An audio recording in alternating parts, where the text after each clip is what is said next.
I hope I'm in frame. Well, my phone's not working, so I can't see myself, so I don't know if I'm looking good or if I'm in frame. Got a haircut. All right, freaking day 21, week 3. Let's just keep going. All right, it's getting late. I went out, we did some stuff, so I just want to do this before it gets too dark, before I lose the sun. Oh, sorry. A lot of complications right now. I'm testing out a new microphone. This, I have a little lav mic in my jacket. I want to test that out, see if the, I want you to hear the 3. I'm using a Zoom H1 for my main audio, but yesterday I had to use the camera because this cut out, and now I'm trying out this little lav mic. But it's like it's cheap, and you have to plug it into a phone. Like, it's meant for phones. So, this is what I sound like with the built-in mic. This is what I sound like with the Zoom H1. This is what I sound like with the lav mic. Well, let's start. Just gonna keep reading from this. Name something simple that brings you joy. Finishing something, completing a work. Being productive brings me joy. Explain lightning to a 5-year-old. Okay.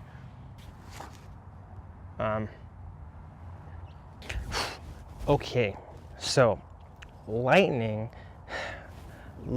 is a thing. What's lightning, you ask? Lightning, it's simple. Sometimes God gets mad, and we all get mad, and that's because God gets mad. We're based off of him, and sometimes he gets mad, and sometimes he needs to just throw something. You ever get mad at you're playing a video game and you get super mad and you just throw the controller? You shouldn't do that, but you just gotta let it out sometimes.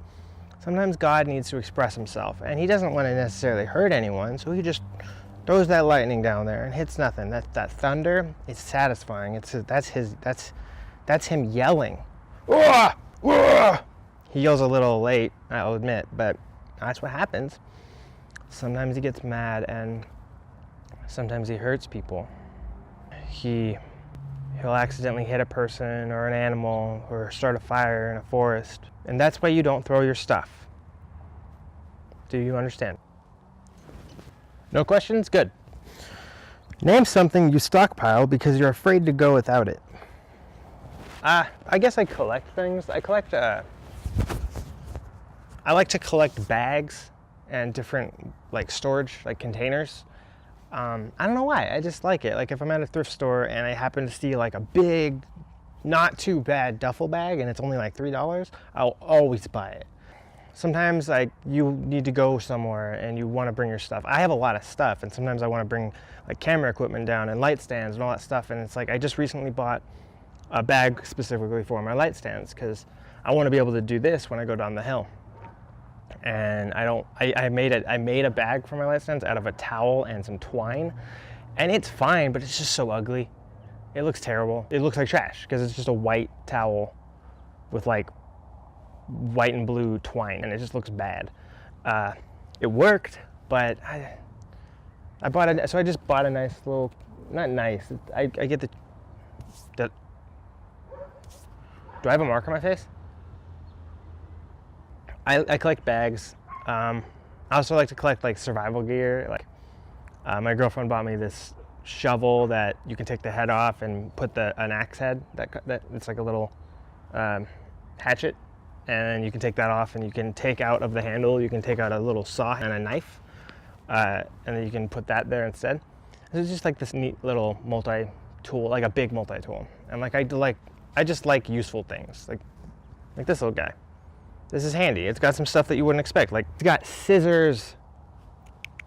What? No. It's, okay, if you're walking down the road and you need to cut something. It's like, oh, I want to cut this string. And somebody, hey, do you happen to have a knife? Of course they do. Everyone has a knife. Not everyone, but I mean, it's not that weird. A lot of people carry a knife around. Not very many people carry scissors around. I used to collect bobbleheads. Have you ever felt stuck? What made you feel that way, and how did you get unstuck? I've felt stuck since I got out of high school. That's not true. I felt stuck since I got out of my first semester in college. I was done with the first animating class, and I wanted to get into the second one, and I couldn't because it was full. I just kept trying, and over time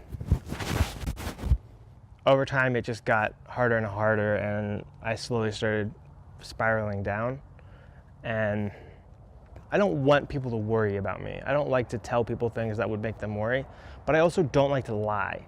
I feel like if you are having suicidal thoughts, you need to tell somebody. I was having them, and they were getting more and more frequent. And right before I started doing these videos, it was probably worse than it had ever been in my life. I was getting low. It was only a matter of time. It was slowly getting to the point where it's like it became a fantasy, like the idea of stopping, not having to worry about trying anymore. It slowly stopped becoming comfortable and started becoming a little scary, because it started being like, wait, am I serious? And I don't want to be that way. I don't want to hurt people, because I think that if somebody in your family, I've heard this so many times, my mom has said this, a lot of people say this, when you hear of somebody committing suicide and everyone around them is sad, and then there's those few people that are angry at that person. They're like, wow, how could he be so selfish? How could he be so selfish to put his family through that grief? Because the person who kills himself doesn't have to feel any pain. They're done. It is selfish because you're choosing not feeling pain over, like, you're basically putting your pain onto them, because you don't have to feel it anymore because you're dead, and now they have to miss you. And I get that. It is a little selfish, but also you shouldn't be mad at that person, because if somebody is so unhappy with life that they'd rather just not live, like they dislike life so much that they are totally fine with the alternative, maybe they're suffering more than you ever have. It's not selfish. It's selfish for you to say, I have to sit here and suffer so you don't have to feel grief. You don't want to miss me, so I have to suffer? That's selfish.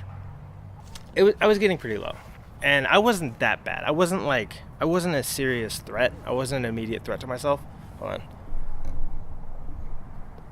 I wasn't an immediate threat to myself. I don't think anything was going to happen, but it was becoming more and more frequent, and I didn't enjoy that.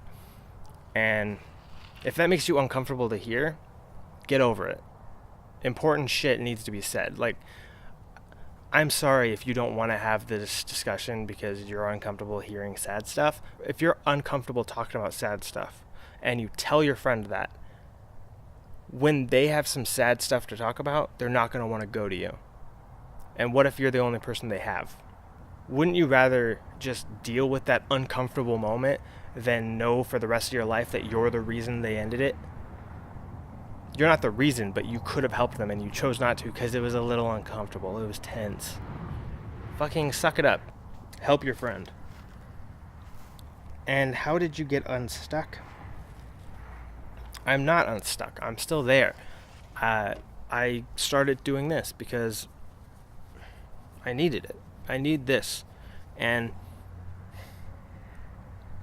it's been 3 weeks, and every day has been better than the past decade. It's nice. Do you believe power naps are beneficial? Do you think they should be incorporated into the workplace? Okay, let's just switch gears. Now we're on power naps. Power naps are nice. I mean, I wouldn't suggest doing it at work all the time. I mean, it could really help. Maybe there's people that are just trying to cut coffee or caffeine out of their lives, but it's hard because work is hard. If that person can talk to their boss and say, hey, I'm trying to make myself better, and me being a better person will make me a better employee, can we allot me a certain amount of time to take a power nap so I don't have to ever drink coffee again? That should be a thing. That sounds nice. Yeah, why not? Talk to your boss. See if you can. If you have a good relationship with your boss, maybe that can happen. How do you feel about bonsai trees? Have you ever had one? If not, do you want one? They're nice. I mean, therapy is good. This is my bonsai tree. This is me taking some time out of my day and just doing something to just put me in a specific mindset. It just makes me feel different, it just puts me in a better place for a moment, and then I can use this moment to go further with that. Bonsai trees, you sit down and you just relax and you just focus on maintaining something. I like that. I don't really want one, but they're pretty. Maybe you should get one and give it a shot. I feel like this is going to go on for kind of a while, so hold on.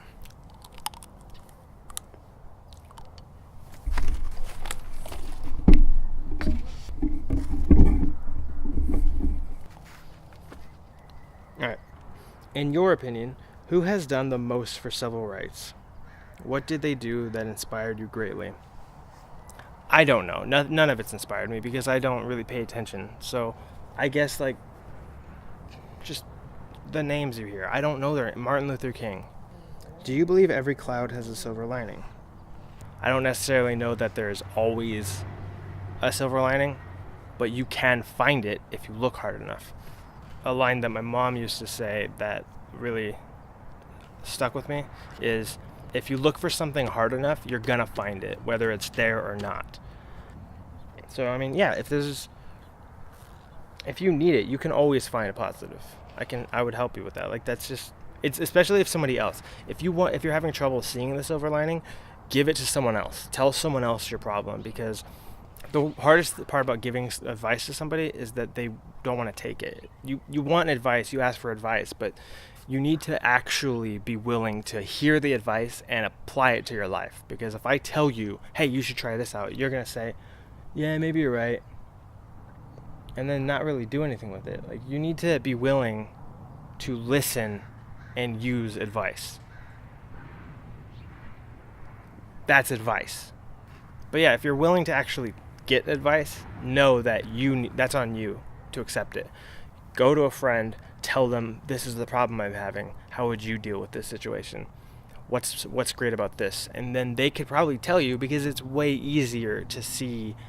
It's easier to see the good in someone else's life because you're not experiencing the bad.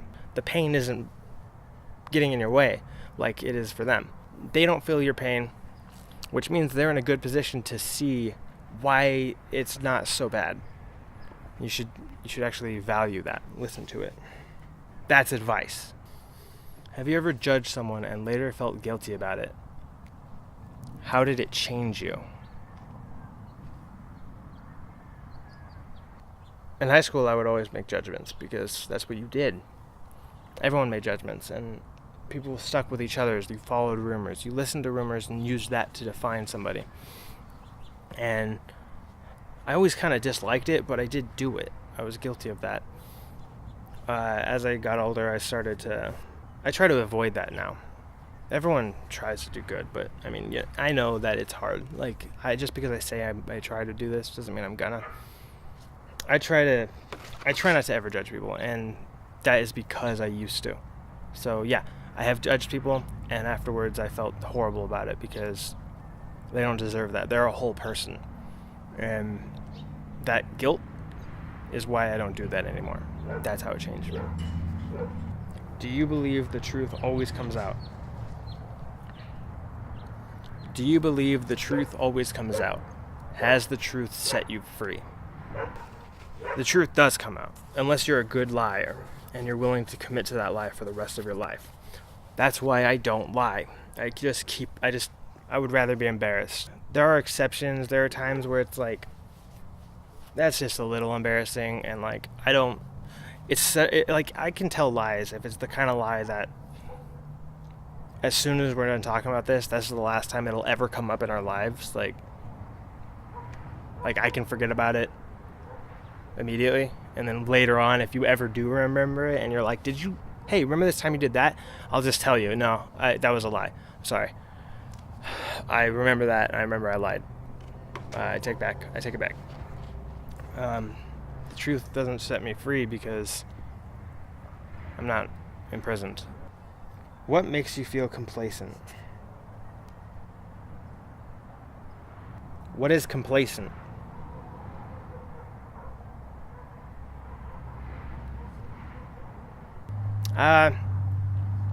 That's a good question. I do There are times when I don't feel like I need to practice because I feel like I'll pick it up. I'm a solid learner. If I learn it, I learn it for life. It's not necessarily fast, but it's thorough. I haven't found anything that I tried to learn and failed. And because of that, I kind of don't feel like I would. And that has allowed me to avoid a lot of practice, which is going to come back to bite me someday because I know I'm not a fucking godsend. I'm going to fail. But there's things I've failed on, but like my ability to learn and be pretty decent at the things that I try has, I guess, made me complacent. There you go. A lot of things make me complacent. If it just means smug, then yeah, I'm arrogant. I'm incredibly, my ego. Last one. What is your favorite herb? Rosemary, sage, thyme. What do you do with it? Can you use it for more than just cooking? I don't know. I like celery salt in cooking. It's not an herb though. I guess St. John's wort? No, don't take it. I don't know. Nothing. Ask Tina. She knows that stuff. I have no opinions on herbs. They're all good, except for the bad ones. The sun's going down, and it's late. Yeah. Day 21. It's been 3 weeks. I'm still happy that I'm doing this. Hopefully the audio turns out. Horatio, what do you mean? All right, thanks for listening. I'll see you tomorrow.